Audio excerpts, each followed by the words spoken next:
which is quite rude. Why is she asking me that? So it's lots of miscommunication there. Yeah, I've been there. It happened to me. Hello, everyone. Today I've got a real pleasure to have an interview with Sarah Spicer. Yes, that's right. Who is the English coach. So I've met Sarah on the one and only wonderful LinkedIn when Sarah was doing the right thing, which was engaging with my posts. So for any small business owners, this works. Engage with people's posts because that's how you get noticed.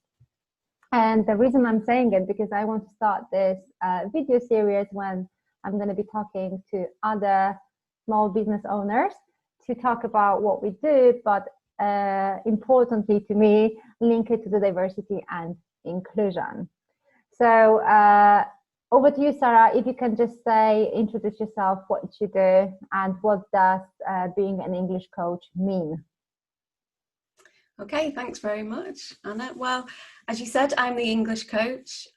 Basically, I help business owners and professionals who speak English as a second language and who feel like their English skills are holding them back in some way.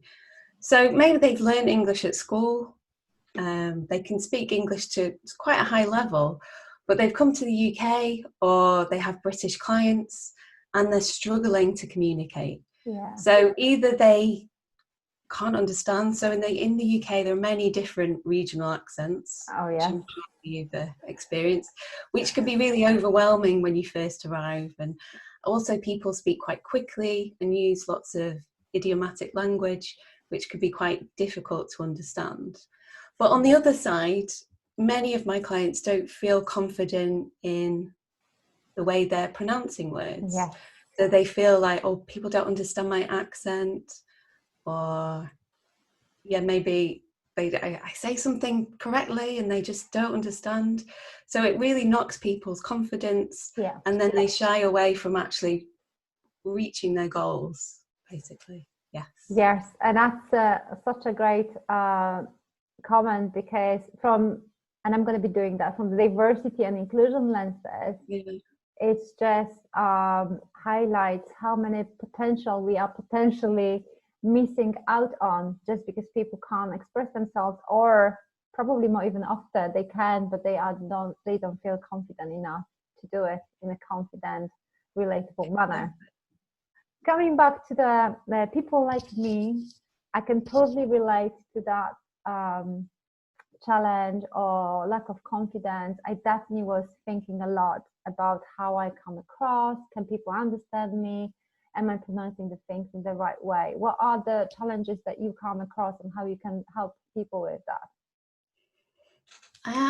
I'd say confidence is a huge thing, definitely on all aspects. And many people, especially if they're already working in the UK, they may know they're making some mistakes or not speaking completely right, but they don't have someone to ask, basically. So they might not want to ask their manager because it might make them look incompetent, or they can't do their job, could reflect badly on them. So sometimes they just need a bit of feedback. Okay, so what is it about my English that I need to improve? And having a question about English that they've had for many, many years, like, how do you pronounce this word? And they've never really known, but having someone to actually ask those questions to, and having the confidence to know that what you're saying is correct really helps them a lot. As you mentioned, pronunciation is a huge thing that I'll focus on with clients. And I think lots of English classes, particularly if they're taught overseas, so maybe they learn English at school, pronunciation is something that's overlooked. Absolutely. And maybe you're just learning words from looking at them, so reading the words and assuming how it's pronounced. But there are some rules in the way you pronounce words in English, but there are many exceptions to the rules, which is quite confusing. So I think going back, looking at all the different sounds in English, making sure you can differentiate between the different sounds. So the vowel sounds particularly, so like an A or an O or an I. some of them are, or the O and the ow sounds are quite similar. Yeah. But if you get those wrong, it could change the meaning of the word and Mm. potentially could be quite embarrassing as well. So it's looking at the sounds, but also when I work with clients, I help them to communicate more clearly. So my first aim is to get them to rethink their goals. So some people may come to me saying, I'd like to speak with a British accent. And first I think, why? And also, which one? There are many, many different British accents. And I try to change this goal. First of all, because it's quite difficult to achieve that native speaker speech. I mean, pronunciation is all about using your muscles. The muscles making the sounds is programmed to your first language. So especially if you're learning a language later on in life, it's quite difficult to reprogram that and to make the different sounds in the language. So achieving that native speaker sort of goal is really difficult. But secondly, I want to ask them why. Why do you want to achieve that? For me, I think accent is so much part of your identity. And some people may be put off if they have to achieve this goal, but they can still be themselves and communicate clearly. For me, I think that's the most important goal. That's a very good point. I've just had it the other day, a chat with my colleague, my friend who is Italian, and she also lives in the UK. And we have different take on the accent. So I have a little bit of obsession. I always wanted to speak as English as I could. And for her, that was never, I wouldn't even say an issue. That wasn't even a thought. She's like, I like my accent. This is who I am. And why do you want to change it?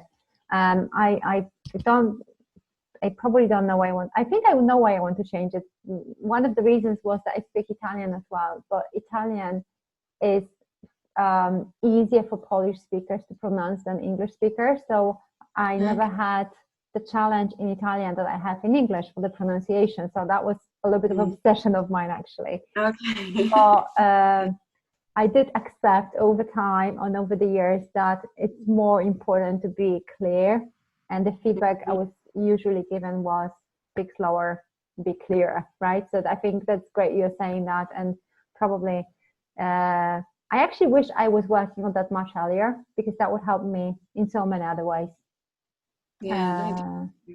And I think what's different with English as well is English isn't just about the UK or America. It is the world language. And, you know, you're not trying to necessarily fit to be in a certain culture necessarily. You're using English to speak to someone in China, for example, or India. You know, it's international. It's not tied to one culture anymore.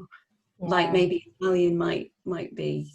You learn Italian to go to Italy, whereas English is a bit different in that way. Okay, yeah.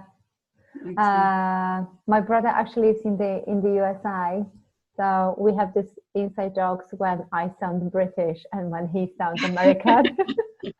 I mean, it's the only time when I sound British to anyone, but yeah, it's we work so in such international teams nowadays as well, and collaborate cross locations and so on. So people, I think, especially in the UK, people are getting more used to listening to foreigners as well, I think. Yeah, I think so too. More and more, we've got international companies, multicultural companies, with people speaking lots of different languages. So on that note, sorry. No, don't worry. On that note, I know you can help as well British managers or British colleagues to communicate with foreigners. Do you have any tips or hints or insights from that side? From managers, yeah, this is actually something I do quite a lot now, and never planned on doing it, but it was going into companies and helping the non-native speakers, and they were really working on their English skills. And then actually seeing how the managers interact and the way they speak, and just thinking, well, communication is a two-way process. There you go. Maybe there's something that managers could be doing to make it easier for their employees to understand. So I think, not meaning to stereotype, but lots of people in the UK don't speak a second language, so don't quite understand what could be difficult, or how it is really difficult to become fluent in a second language. So yeah, there's lots they can do. First of all, slowing down. Okay, so slowing down the pace, not necessarily pronouncing every word like this, which could be quite patronizing, but just slowing down the natural rhythm and pausing after phrases. Makes sense. Also, we use lots of idioms in the UK, especially in British English, and I think we may have used one before. If you say you're in the same boat, you mean you're in the same situation. But for someone who's learning the language, they're translating boats and they're thinking of boats, and they're wondering, why is my manager asking me about boats? So it could be really, really confusing. So for managers, being aware of their own language, are they using those idioms? Another one is phrasal verbs. So I wonder whether you relate to this. Many of my clients and students in the past have found phrasal verbs really difficult to understand. Which are the... So this is when you have a verb and a preposition. Also, thinking about indirect language. So British have a tendency to be quite indirect. My favorite topic. Yeah. Particularly with their questions. So say a manager asks somebody, would you mind helping me on this project, for example? Now, what the manager means is, help me on this project. But what it sounds like is there's some element of choice. Would you mind? Well, yeah, I would. I don't have time, so no. Yes. And then it caused conflict, because they're saying no, but actually, why aren't they doing it? I'm telling them to do it. And it's, you can see something's been lost there, lost in translation in that cultural part there. So I am so glad you're saying that. I have to say, I've been living in the UK for 12 years and I could never get used to that. And I would always say, be direct with me. Can you just be direct with me? But at the same time, I had to appreciate that culturally, that wasn't an easy thing to ask of them. It may have been easy for me because I'm from being Polish. I'm so used to direct communication in that, especially in that hierarchy setup. So yeah, definitely, and it works the other way as well, because I hear some managers saying Polish people may seem are quite direct and to the point, and to a British person who's very used to lots of pleases and thank yous and would you mind and could you possibly, someone asking you something straight out can seem quite rude. Actually, that might be the first thing. They don't see that actually you're just more direct. They may interpret that as, oh, she's quite rude. Why is she asking me that? So it's lots of miscommunication there. Yeah, I've been there. It happened to me. It happened to me. I mean, my colleagues got used to me. But yeah, I had those situations. But I think on both sides, it's a bit of give and take and understanding. So really understanding who you're working with and potential cultural differences. Not assuming someone's going to behave in a certain way, but just being aware, awareness of their own language, but awareness of potential miscommunications as well. I think I've learned to cope with that by managing that indirectness by specifying, like when do you need that by, because then I would understand would you mind means just do it. If they tell me you need them tomorrow, but they wouldn't tell me they mean tomorrow, and I would just, okay, as you just said, are they just asking me? And I'm like, okay, I've got plenty of time for that, and parked in my mind. Whereas it's not the case, so I can totally relate to that 100%. And you can see conflict could potentially arise when really it didn't need to. we understood each other a little bit more. So yeah, but it's that awareness so much. You've mentioned earlier about the email communication, which I think either you are a native or you're not native. Email communication is giving everyone headaches. So do you have any words of wisdom of how to communicate by email? Well, keep it short. That would be the main thing. Emails seem to be getting shorter and shorter. People are writing emails on their phone now. So actually using more text speak, so what you would receive on your text message, actually people are using that in emails. So keep it short, keep it concise. If you have to get lots and lots of details across, or particularly, this is again with managers, I suppose, if you have lots of different instructions, maybe send different emails. So keep them separate, because people tend to just think, oh, there's an email, skim through quickly and maybe don't take in all the details. So I'm definitely the one that I have written too long emails, so I have to auto-censor myself, because I would prefer to have like a stream of consciousness, but it's not helpful to anyone. And I've realized that when I have to kind of auto-censor myself in that way, it helps me to get better clarity of what I want to say and communicate. Yeah, definitely. And having a clear structure. When I do any written project with anyone, the first part I look at is structure. So look at examples of others. So like a report, if you're writing a report, let's look at examples. How is it structured? What do we put in the first paragraph, the second? How do you sign off? And keeping that structure in mind every time you write. Really using that as a template to use in the future as well. Yeah, that's a good hint, actually. And even if it's not, then it's maybe something else may not be report. It's still thinking about that structure where it can be helpful. Yeah, definitely. Because even for someone reading it, I always say this to students who are preparing for English proficiency exams and have to write essays. You could write perfect grammar, but have a really unclear structure with ideas all over the place, and it can be really difficult to understand. But if you have a clear structure, you can make a few mistakes, but the reader gets the general point. And that's what you need to always be aiming for, is getting your point across, making sure you're And with all of these things, it's knowing your audience, knowing who you're speaking to. So with the emails, it may be inappropriate to have text speak. So usually I would, if I'm communicating with someone, follow their lead. So if they're very formal in their communications, you be formal too. If they're more informal and use more text speak, then you can do that too. So really think about who you're communicating with. Yeah, I think using that analogy to diversity and inclusion, if we are from any diverse backgrounds, whatever that is, thinking about what my message is and how I can translate that, communicate that, that's going to be very helpful, because at the end of the day, it's very often about being heard and having tools to communicate effectively. And hopefully one takeaway for the listeners for whom English is not the first language is kind of put that accent obsession to my old self, to oneself, and really focus on things that matter, which is, can people understand you?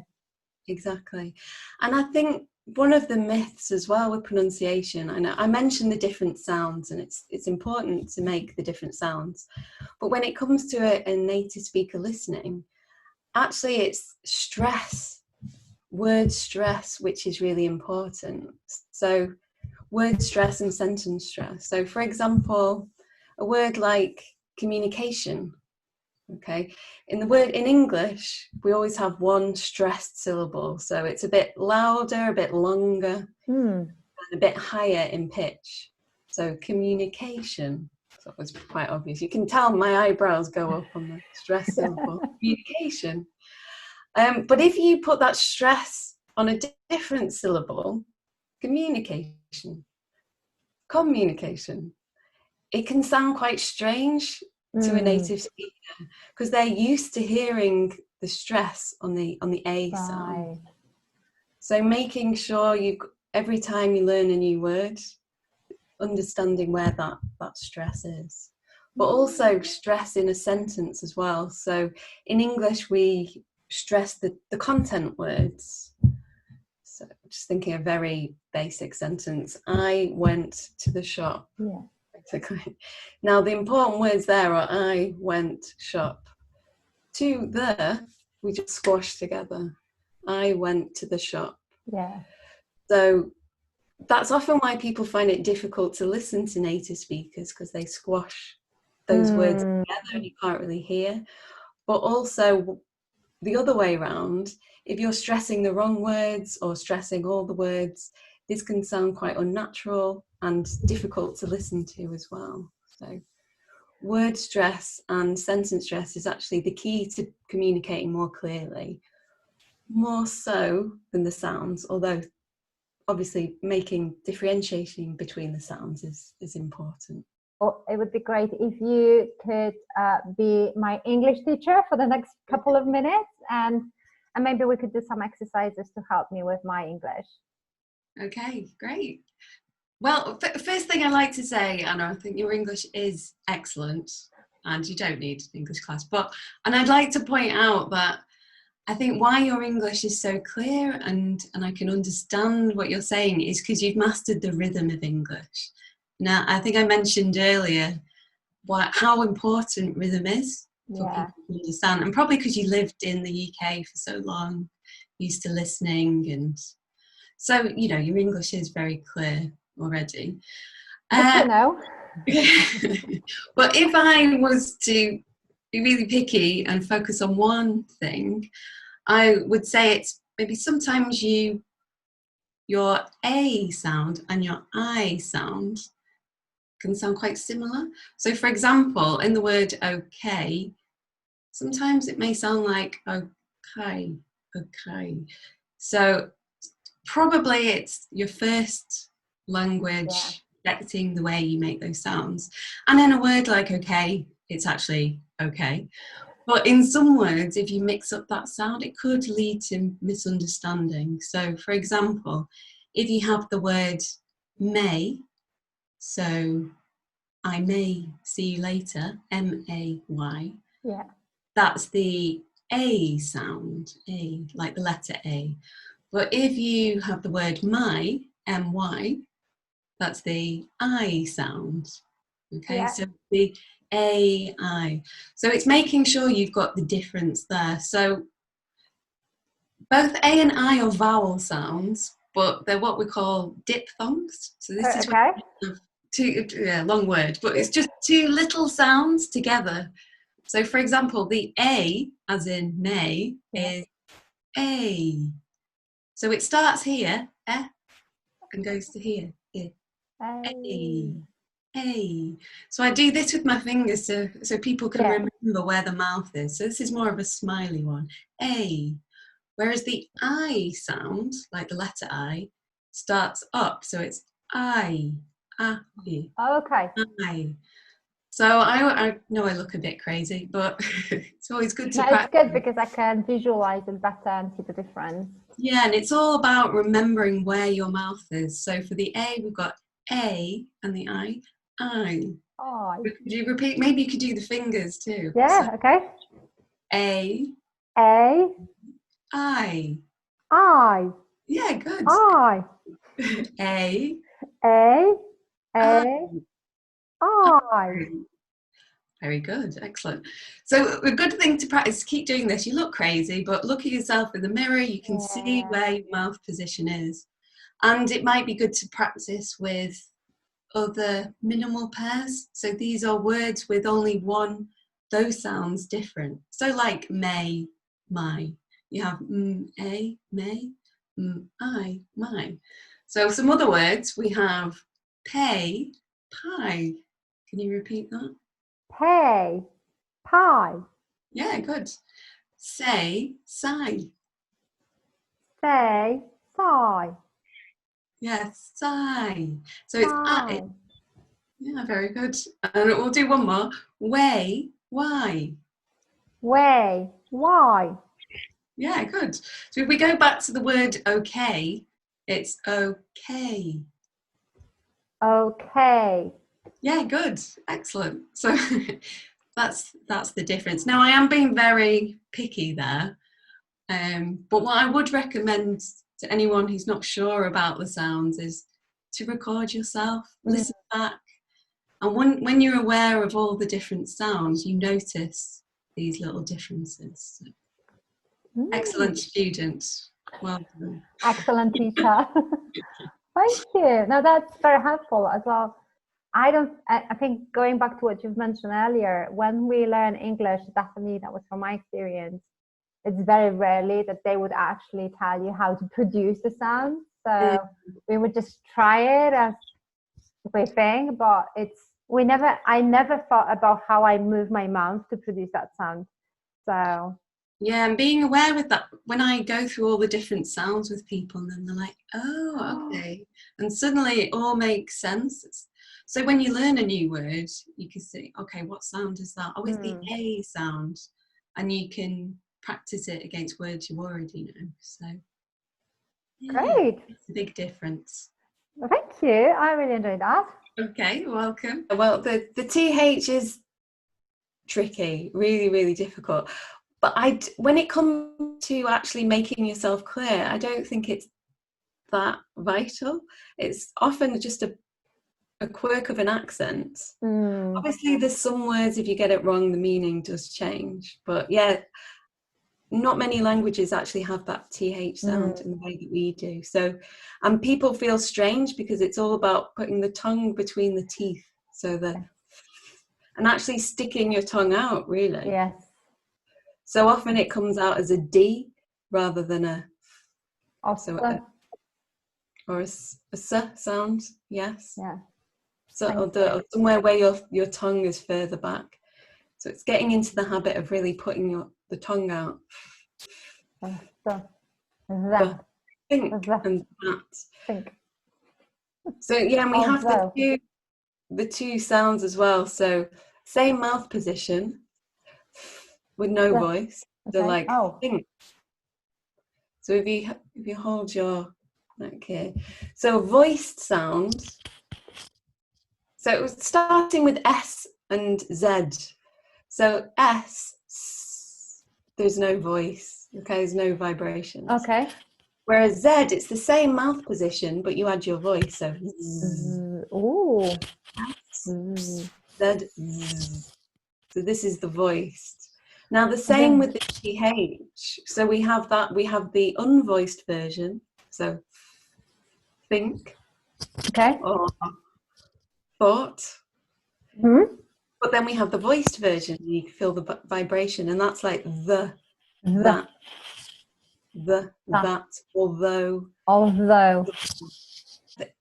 For me, the ideal would be teaching pronunciation early on. So really listening to native speakers and how they pronounce the sounds, and then imitating it. I think it's so important, definitely, because the later on you do it and you've learned the language, but you're making these mistakes, the more difficult it is to correct. Really, but not impossible. I think lots of people just aren't aware, and awareness is always the beginning to making the progress. And what a brilliant what a brilliant summary, actually. Do you know if there are any other cultural differences that maybe that you know that a little bit on the way or on the other way helping non-native speakers? Just jump in. I'm just thinking now, because I'm working quite a lot now with business owners, and I think the way people approach selling is quite different in different countries. So I'm actually running a course on English for networking. Oh, wow. So in a networking situation, obviously we're doing this all online now. You're meeting new people, but in the UK it is a lot about building relationships. You wouldn't meet someone and say, here's my product, buy from me. You don't do the hard sell.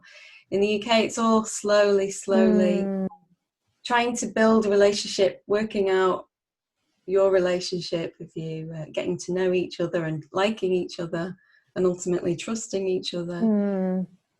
This is the process that we're going with more in the UK rather than the direct sell. That seems to put people off. Yeah, that's a very good point, actually. Yeah. Not sure how it is in Poland. Have you noticed any differences? So from the Poland point of view, as I am, I'm signing up to some small business owners Facebook groups and courses as well, and they talk as well about building relationship first. And exactly, one of them said what you've said, is that in the networking situation, if that was an event, you wouldn't just go to a person and say, this is a product, buy it of me, right? You would have that conversation first. You would build a relationship first. And that's very important, for sure. What I could notice is that on LinkedIn, for example, LinkedIn comments on Polish LinkedIn are way more direct, way more opinionated than they are on the British LinkedIn. So actually, I feel safer on publishing in English. Okay, thank you.